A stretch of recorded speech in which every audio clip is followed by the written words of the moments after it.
bakal calon wakil presiden kita. Assalamualaikum warahmatullahi wabarakatuh.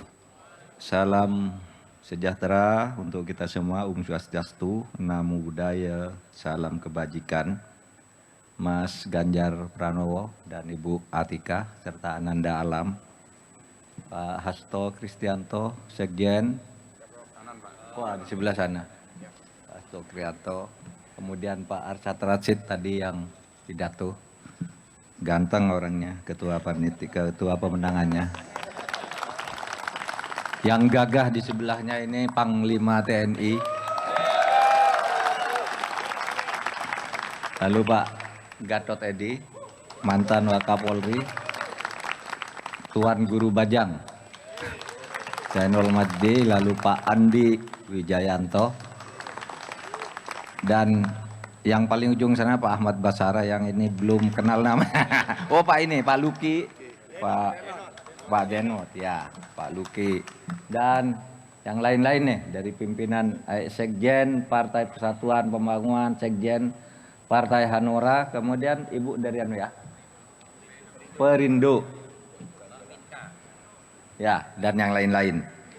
Saudara, pemilu kali ini adalah pemilunya anak muda.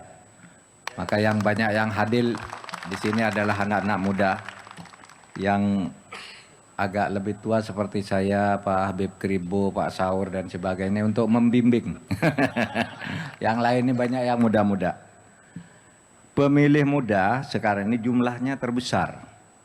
Sebanyak 62% yang akan menjadi pemilih yang sangat menentukan. Itu berarti wajah Indonesia 5 tahun mendatang akan sangat ditentukan oleh Anda semua anak muda. Buat saya sebenarnya anak muda itu bukan hanya berarti diukur dari sisi usianya, tapi lebih dari itu menurut saya adalah pemikirannya, cara pandangnya, gayanya, dan perspektif di dalam memandang kehidupan. Semangat anak muda adalah selalu berani melakukan sesuatu. Himmatur rijal, tahdimul jibal. Semangat anak muda itu, kata Sayyidina Ali, meruntuhkan gunung yang berdiri kokoh. Karena itu saya yang baru saja mendapat kehormatan dari 4 partai politik, yaitu PDI Perjuangan, Partai Persatuan Pembangunan, Partai Hanora, dan Perindo, untuk menjadi pendamping Mas Ganjar Pranowo pada kali ini, mengajak Anda semua para anak muda, beranilah membenahi dan membangun Indonesia ini dengan kekuatan dan keunggulan masing-masing yang Anda miliki. Di era digital ini, anak muda punya ruang yang sangat besar untuk bersuara dan berkiprah untuk membangun negeri ini menuju Indonesia Emas tahun 2045.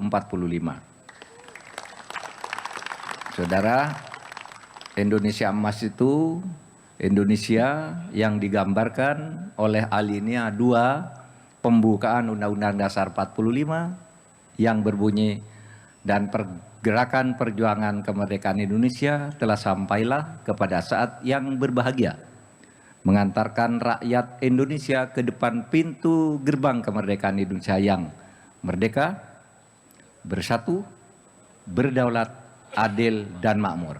Itulah Indonesia Emas yang akan kita bangun. Adik sekalian, persoalan utama kita saat ini adalah lemahnya penegakan hukum. Lemahnya penegakan hukum. Kalau di Indonesia ini penegakan hukum bisa dilakukan dengan baik dan benar, maka menurut saya meskipun angka 50% ini adalah dugaan yang sifatnya kuantitatif, taruhlah separuh gitu. Menurut saya separuh dari seluruh persoalan bangsa ini bisa selesai. Kalau hukumnya bagus, maka ekonomi akan bagus. infrastruktur akan bagus, kehidupan-kehidupan lain pun akan bagus, perdagangan dan lain-lain. Saudara, penegakan hukum dengan demikian harus memberikan kepastian hukum ke atas. Tadi saya bercerita kalau ke atas itu kepastian hukum itu antar pengusaha-penguasa elit, penguasa-penguasa elit itu terkadang tidak memberi kepastian hukum, ada tumpang tindih, ada korupsi, kolusi dan sebagainya. Di bawah itu tidak dapat perlindungan hukum. Sehingga bagi saya penegakan hukum ke depan ke atas harus ada kepastian dan ketegasan, ke bawah harus ada perlindungan hukum. Dan itu bisa dilakukan oleh anak-anak muda sekarang. Yang mau berjuang bersama Mas Ganjar dan saya ke depan, mari kita lakukan ini. Kalau saudara punya tekad untuk ini maka bisa kita lakukan bersama-sama.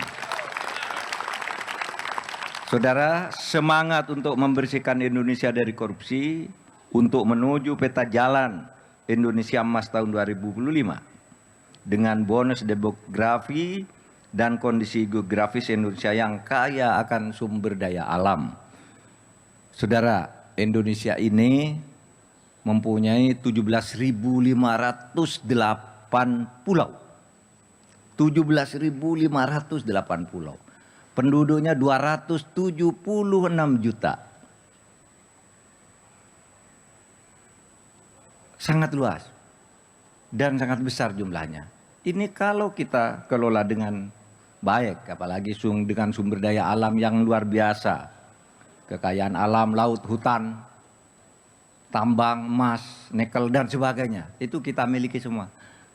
Konon, kalau ini dikelola dengan baik, seluruh rakyat Indonesia itu sudah makmur, sudah sejak beberapa waktu yang lalu.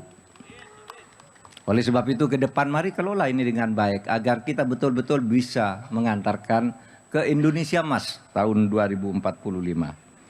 Saya sama sekali tidak percaya kalau ada yang mengatakan bahwa anak-anak muda sekarang ini apatis, cuek, dan tidak peduli. Saya ingin memberikan beberapa contoh kasus yang saya hadapi dan harus turun tangan yang direspon di media dan media sosial justru oleh anak-anak muda.